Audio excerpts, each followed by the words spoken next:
Hablar de historia es hablar del piano, el instrumento atemporal que deja en su memoria el recorrido histórico de lo que pasa entre la humanidad y el arte. Y es que podríamos decir que la historia del diseño y sus métodos crecen paralelo al piano, a la música y sus evoluciones rítmicas. Desde Franz Liszt, Fats Domino y Little Richard, nos hacen recordar con sus movimientos a esa escuela de bellas artes francesa, a los procesos neoplasticistas y modernos que desmarcan como en el piano una serie de variables que armonizan la existencia. El piano, ese instrumento de teclado y de cuerdas percutidas desarrollado por Bartolomeo Cristofori en el siglo XVIII, será nuestra máquina del tiempo para adentrarnos en las metodologías de diseño y las reflexiones históricas para la elaboración del proceso creativo.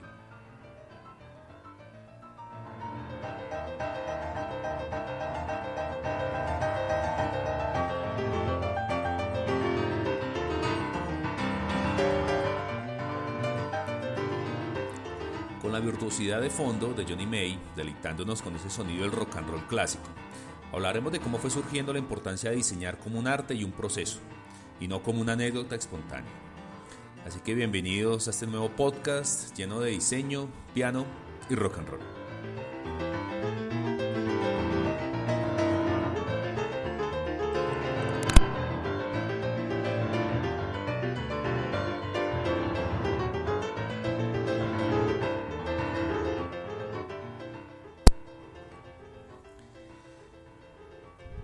Y para hablar de diseño y sus procesos históricos metodológicos, debemos definir el diseño. Un término que parece ser claramente entendible, pero que a su vez deja todas las dudas posibles. La arquitectura, por ser un arte creativo, que debe dar respuestas técnicas, funcionales y espaciales, está en una línea muy delgada entre ciencia y arte, lo que vuelve el proceso de diseñar un arte-ciencia muy específico que debe tener argumentos sólidos teóricos que respalden las ideas, la exploración de las posibilidades, un laboratorio de las bellas artes. A través de la historia, la arquitectura, la pintura y la escultura se han denominado bellas artes. Esto quiere decir que son artes que se ocupan de lo bello y producen emociones visuales, como la música al oído. La arquitectura va más allá de la emoción visual, pues por ser un arte funcional, esta no se debe solo explicar sino experimentar.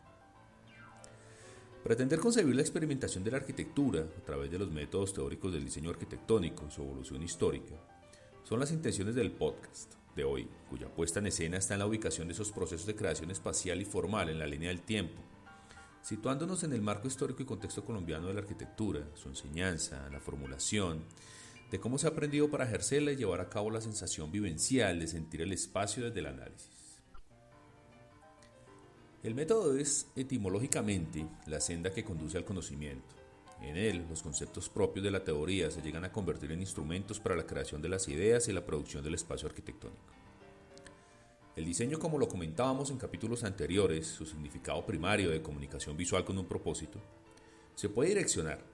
en una parte específica del arte como praxis poética, ya que responde a una función determinada y una comunicación, orden, sensibilidad estética definida.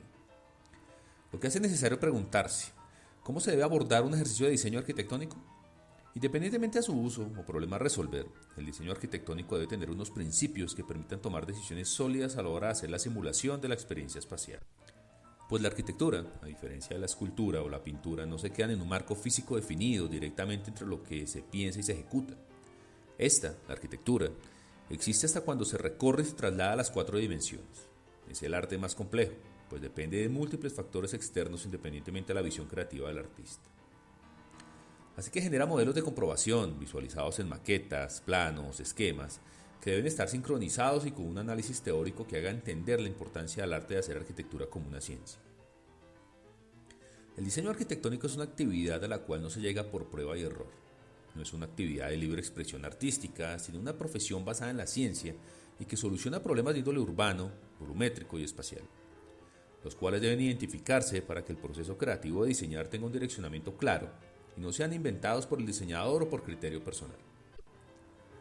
Cuando se habla de metodología de diseño, se hace referencia a los principios y factores que permiten abordar el desarrollo de los proyectos y dar una solución coherente a los objetivos y teorías planteadas, de tal manera que integra todos los indicadores, contenidos y procesos en la concepción creativa de un hecho arquitectónico. Este método no puede ser único de entenderse de manera rígida a seguir con exactitud, pues en los procesos creativos como es el diseñar, los métodos se adaptan a las circunstancias y objetivos propios del problema formal y espacial planteado, lo que permitiría de manera más exacta entender la metodología de diseño como el estudio de la estructura del proceso proyectual. Históricamente, estas metodologías de diseño han tenido variaciones y son producto de situaciones de otras disciplinas, avances tecnológicos, desarrollos humanos sociológicos y un sinfín de situaciones que afectan de manera directa e indirecta el proceso y producto final del ejercicio arquitectónico. Tafuri en 1972 establece 3 grandes escenarios en los que se ha movido la fundamentación de la práctica del diseño arquitectónico, que se han convertido en los lineamientos en los que se han ejercido en la arquitectura. El primero de ellos, Vitruvio y las leyes de la arquitectura, los 10 tomos a manera de constitución y tratado, como unos principios sólidos basados en la arquitectura antigua e inmodificables para el ejercicio arquitectónico. Orden y carta de navegación de cómo se hace el arte de la arquitectura, fusión de teoría y práctica. El segundo, los significados artísticos, sociales y culturales, establecidos por los grandes artistas del Renacimiento, resurgimiento del pensamiento artístico y científico, donde múltiples disciplinas inciden en el avance del oficio arquitectónico, estableciendo las primeras bases teóricas académicas de reflexión y de pensamiento, que por medio de la transmisión y el registro del conocimiento, gracias a la invención de la imprenta, permite ser copiado y ejecutado el método brunellesquiano, método sobre la experimentación como concepto y como proceso para la creación artística en el periodo renacentista. Las metodologías de este periodo siguen estando basadas en modelos teóricos precedentes de los siglos XII y XIII. Este pensamiento teórico genera una nueva visión técnica y artística, donde el artesano es protagonista del diseño arquitectónico,